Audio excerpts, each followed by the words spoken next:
దేవుని వాక్యంలో చూసినట్లయితే సమూయేలు మొదటి గ్రంథం 10వ అధ్యాయము 2వ వచనం. ఈ దినమున నీవు నా ఎదురుని పోయిన తర్వాత బెన్యామీను సరిహద్దులో సెల్సహులో నుండు రాహేలు సమాధి దగ్గర 2 మనుషులు నీకు కనబడుదురు. వారు నీవు వెతకపోయిన గార్ధమములు దొరికినవి. చాలండి, ఇదొక ప్రవచనాత్మకమైన మాట దేవుని బిడ్డలారా, ఒక ప్రాఫెటికల్ వర్డ్స్. ఏమని రాయబడింది? నీవు వెతకబోయిన గార్ధమములు దొరికినవి. చప్పట్లు కొట్టి దేవుని నామాన్ని మహిమపరచుదామా. గార్ధపము అనే ప్లేస్లో దేవుని బిడ్డలారా, నీ జీవితంలో నీవు ఏదైతే వెతుకుతుంటున్నావో అది అక్కడ ఉంచుకోవడం ప్రారంభించు. నీవు వెతకపోయిన ఉద్యోగము నీకు దొరికినది, నీవు వెతకపోయిన ఆశీర్వాదము నీకు దొరికినది, లేదా నీవు వెతుకుతున్నటువంటి ఏదైనా నీ జీవితంలో అది దొరికినది. అందుకే నేను చెప్పానండి, శ్రేష్టమైనటువంటి మాట ద్వారా ఈరోజు దేవుడు మనతో మాట్లాడుతున్నటువంటి మాట. This is a prophetical words. ఇది ఒక ప్రవచనాత్మకమైనటువంటి మాట. మరి ఒక భయంకరమైనటువంటి సమస్యలో మరి ఒకవేళ మరి ఉంటున్నాము, ఒక విషయంలో చాలా రోజులుగా ప్రయత్నిస్తున్నాము. మా ఎదుట అన్ని కూడా పూయబడి ఉన్నాయండి. పరిచర్యకు సంబంధించింది కాదు, మా కుటుంబంలో మరి జరగవలసినటువంటి ఒక అద్భుతం ఒకటి ఉందండి.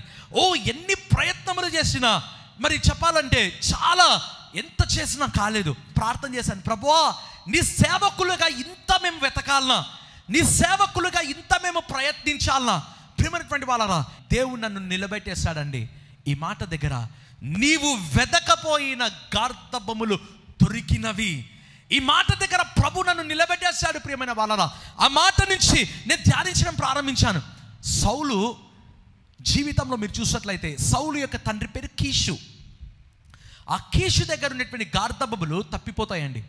సో కీషు చెప్తాడు, సౌలు లేదా నువ్వు వెళ్ళి గార్ధబములను వెతుకు. ఎన్ని చోట్ల వెతికాడో తెలుసా అండి సౌలు? నాకు అనిపించింది ఎఫ్రాయిము మన్యము మొదలుకొని ప్రారంభించాడు. ఎఫ్రాయిము మన్యము వెతికాడు, షాలిషా అనే దేశము వెతికాడు, షయలిము దేశము వెతికాడు, బెన్యామీనీల దేశము వెతికాడు. ఆ తర్వాత చూసినట్లయితే సూపు దేశములో వెతికాడు. ఎన్ని దేశములు అండి? ఒక ఏమో మన్యము, ఎఫ్రాయిము మన్యము, దాదాపు తర్వాత మిగతా 5 దేశములలో సౌలు వెతికడైతే దొరకలేదు. చివరిగా సమూయేలు దగ్గరికి వెళ్తాడండి. బైబిల్ బ్యూటిఫుల్ మాట దేవుని బిడ్డలారా, ఏమనుంటుందో తెలుసా? సమూయేలు సౌలును చూసి అంటాడు, ఆ ముందు అధ్యాయాలలో ఏమని ఉంటుందో తెలుసా? నీవు నీ మనస్సులో ఏదైతే అనుకుంటున్నావో రేపు నేను నీకు చెప్పి నేను నిన్ను పంపించెదను.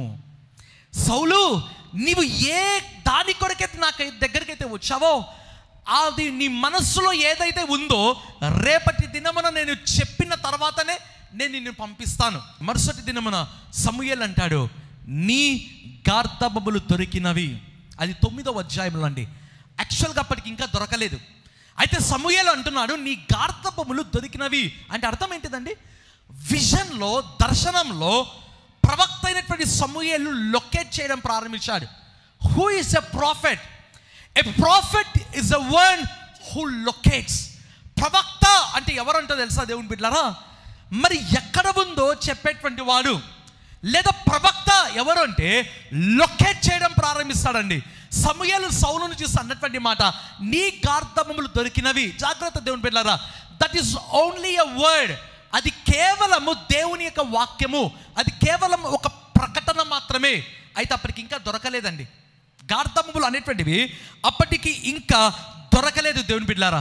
ఎప్పుడు దొరకాయో తెలుసా? మీరు తర్వాత చూడండి, సమూయేలు మొదటి గ్రంథం 10వ అధ్యాయం 2వ వచనంలో ఆ యొక్క పనివారు లేదా అక్కడ ఉన్నటువంటి వాళ్ళు సౌలును చూసి అంటారు, నీ గార్ధబములు దొరికినవి.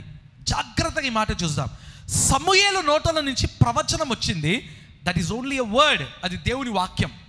అయితే గార్ధబములు ఎప్పుడు దొరికాయంట? ఎప్పుడైతే మొదటి వచనంలో ఆ యొక్క సౌలు తల మీద తైలాభిషేకము జరిగిందో, ఆ తైలము అనేటువంటిది పోయబడిందో, అప్పుడు దొరకడం ప్రారంభించాయి. ఏంటండి ఈ మాటకి అర్థం?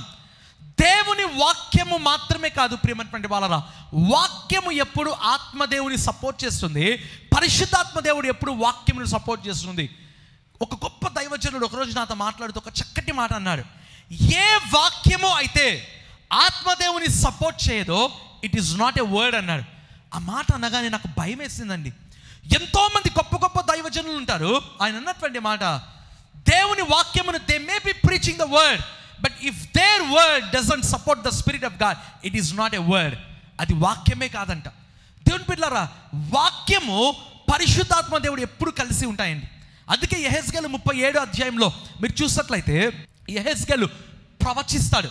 ప్రవచనము అంటే దేవుని వాక్యం. ప్రవచించగానే ఎండిన ఎముకలన్నీ ఒక చోటికి వస్తాయి, నరములో మాంసములు అన్నీ వచ్చాయి.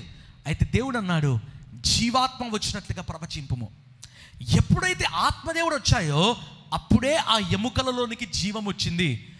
వాక్యము ఉండాలి, ఆత్మదేవుని కార్యములు ఉండాలి. దేవుని బిడ్డలారా, ఇక్కడ చూసినట్లయితే సమూయేలు మొదటి గ్రంథం 9వ అధ్యాయంలో సమూయేలు దర్శనంలో చూస్తాడు ఆ గార్ధబములు ఎక్కడున్నాయి, వాక్యము చెప్పాడు. అయితే సమూయేలు మొదటి గ్రంథం 10వ అధ్యాయంలో ఆ సౌలు మీద తైలాభిషేకం జరిగిన తర్వాతనే ఆ గార్ధబములు కనబడ్డాయి. అదే ఈ మాట మనం చదువుకున్నాం, నీవు వెదకబోయిన గార్ధబములు దొరికినవి. హల్లెలూయా.